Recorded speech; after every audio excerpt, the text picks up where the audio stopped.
She used to always, after I found out about the dude, like I said, this is your life. I wouldn't take the money, and I would ask her like, how long you known this dude? And she said, he came into the job, about a year ago. I'm just adding now because I worked at the job with her. I used to work for her.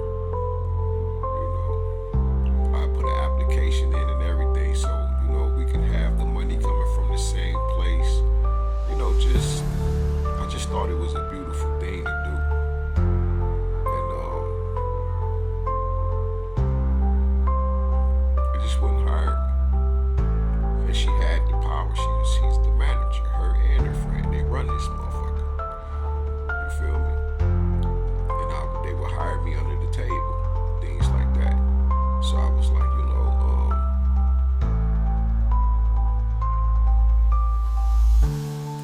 it's a good look. That's how I'm looking at it, right?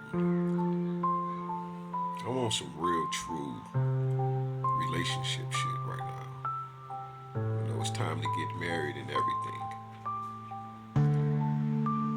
And she had already been married when I met her 15 years ago. And as many as times as I would ask to, even when before I came home from prison, I'm like, listen, it's time. I'm not gonna keep playing with you. It's time for us to do this because you still got this cord and you need to cut that motherfucker. Flat out. Let alone the dreams I'm having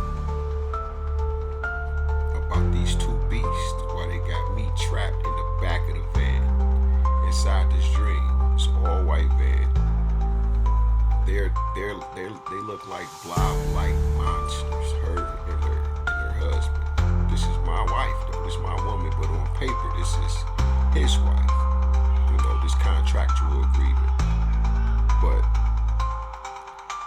when I asked her this question, that's crazy, because in that dream, now I'm going back in the dream, right? I'm tied up and everything. I'm in the back of the van. I can't move. I can't do nothing.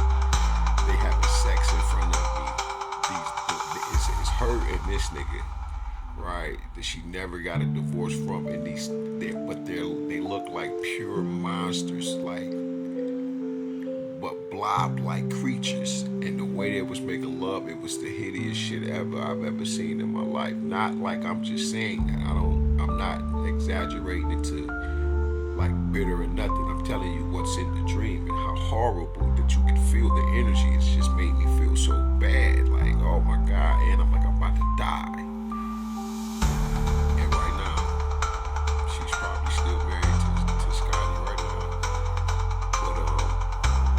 But she said a year. And I said, damn, so this motherfucker know me, he's seen me. And it bothered me heavily because that means that these people know who I am and I don't know who they are. And then I'm showing her about the Masons that's heavy on my TikTok. They will only like my Ayakaru. Right? This particular symbol I've been drawn since I was a child, right? In my teens. And the Masons, they were just like this particular photo. I'll be back.